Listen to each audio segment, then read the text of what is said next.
Assalamualaikum warahmatullahi wabarakatuh.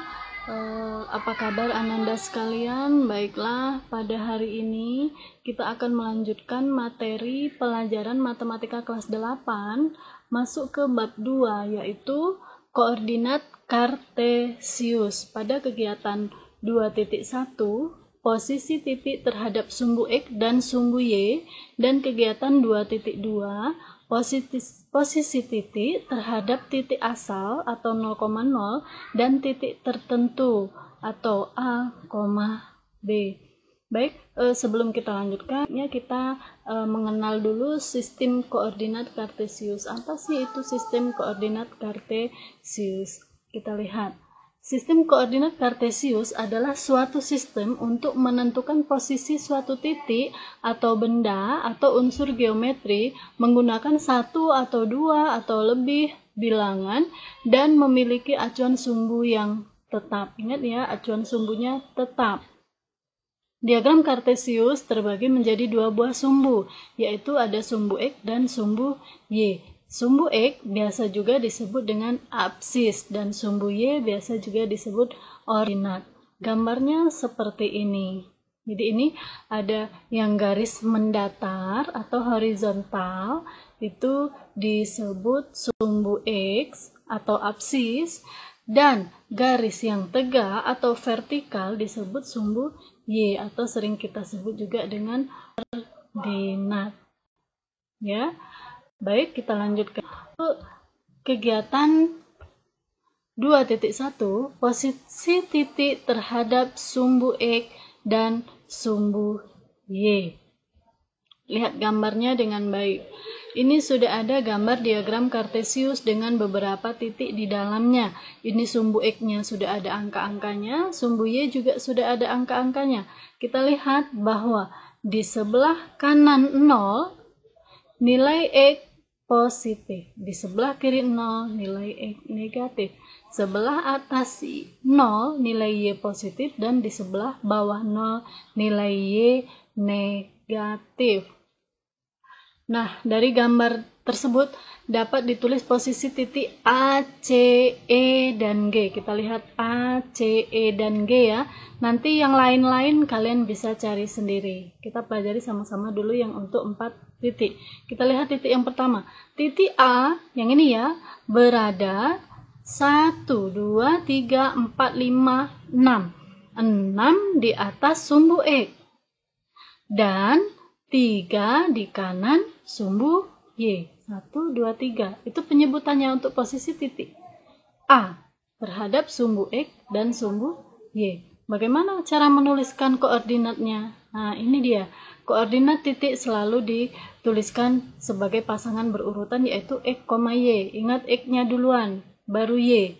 Atau absis duluan, baru ordinat. Kita lihat untuk titik A, X-nya adalah 3 dan Y-nya adalah 6. Jadi pasangan koordinatnya 3,6. Kita lanjutkan dengan titik C. Berada, mana lihat titik C ini.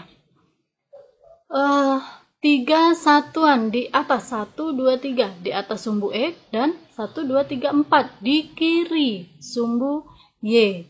Itu tuh posisinya, titik C. Bagaimana penulisan koordinatnya? Pasangannya X, Y. X-nya negatif 4, Y-nya positif 3. Jadi C-nya adalah negatif 4,3. Lanjut ke titik E. Bagaimana posisi titik E? Di sini dia titik E.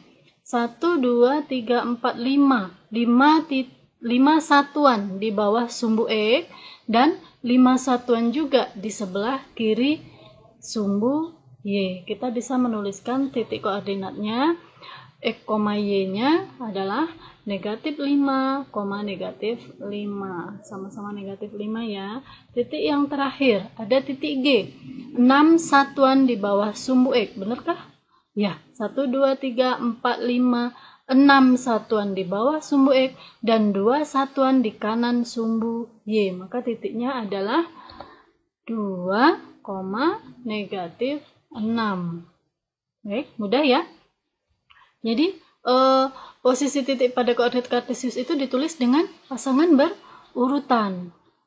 dengan X sebagai jarak titik terhadap Y, dan dengan sumbu Y, bilangan Y menyatakan jarak titik dari sumbu X. Ini titik A, kita lihat ya, jarak titik dari sumbu X-nya 6, maka nilai Y-nya adalah 6. Jarak titik terhadap sumbu Y-nya 3, maka nilai X-nya adalah 3. Begitu juga untuk titik-titik yang lain.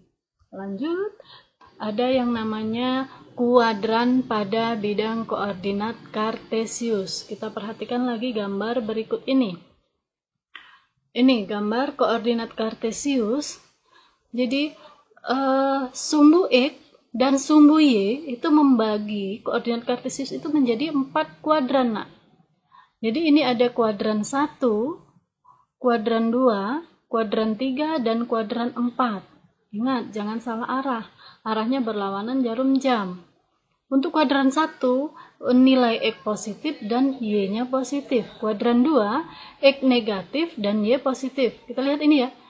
X-nya negatif, Y-nya positif. Seperti itu maksudnya.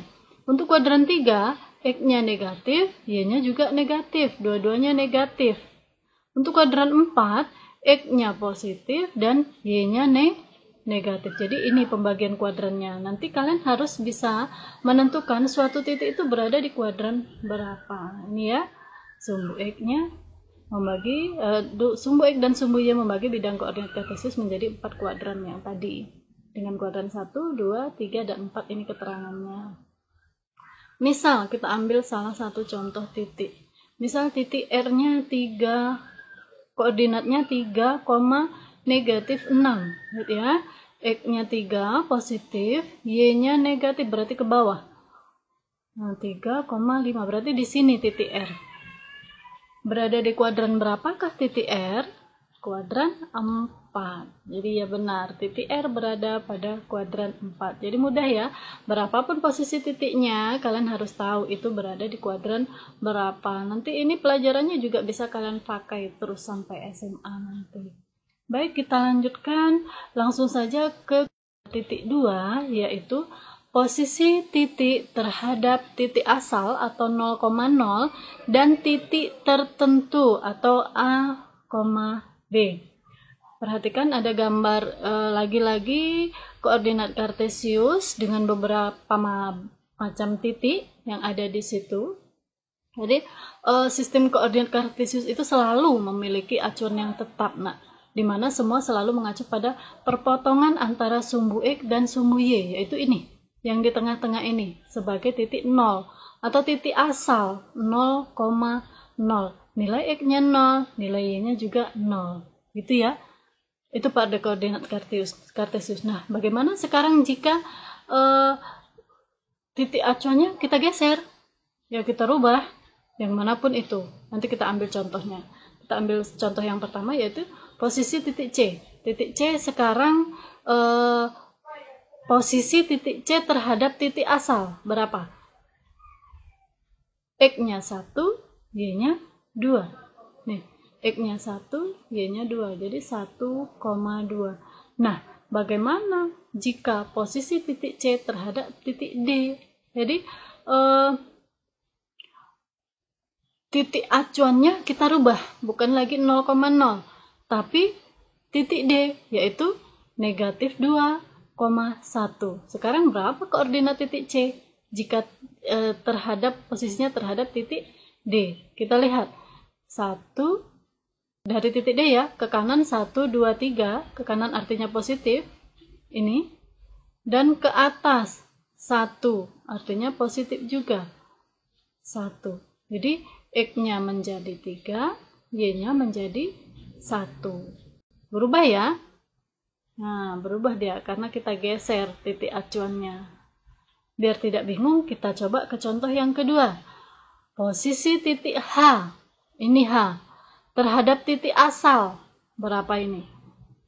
X-nya 4, Y-nya negatif 3. Ini dia awalnya. Ya. Kemudian kalau kita rubah posisi titik H terhadap titik F. Ya, posisi titik H terhadap titik F. F-nya di sini. Ya, kita hitung. 1, 2, 3, 4. 4, 5, 6, 7 ke kanan, positif berarti 1, 2 ke bawah, negatif berarti 7, negatif 2. Nah, itu dari dua contoh ini ada formula atau rumus yang bisa kita peroleh untuk kita menentukan penyelesaian perubahan koordinat titik jika titik asalnya kita rubah. Rumusnya adalah ini dia. Untuk nilai X barunya sama dengan X lama dikurang X acuan, Y barunya sama dengan Y lama dikurang Y acuan. Kita lihat satu contoh untuk penggunaan rumus. Posisi titik E terhadap titik F. E-nya di sini, F-nya di sini ya. Kita lihat. Titik E-nya tadinya awalnya terhadap titik 0, titik awal, titik asal, E-nya adalah X-nya 3, Y-nya 0, 3,0. Artinya X lamanya 3, Y lamanya 0.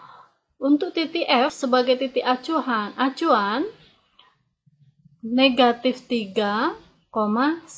Artinya X acuannya negatif 3, Y acuannya negatif 1. Nah, sekarang kita bisa cari X barunya berapa? Setelah titik awalnya dirubah, titik asalnya acuannya dirubah. X barunya adalah X lama, yaitu 3, dikurang X acuan, yaitu negatif 3. 3 dikurang negatif 3, hasilnya adalah 6.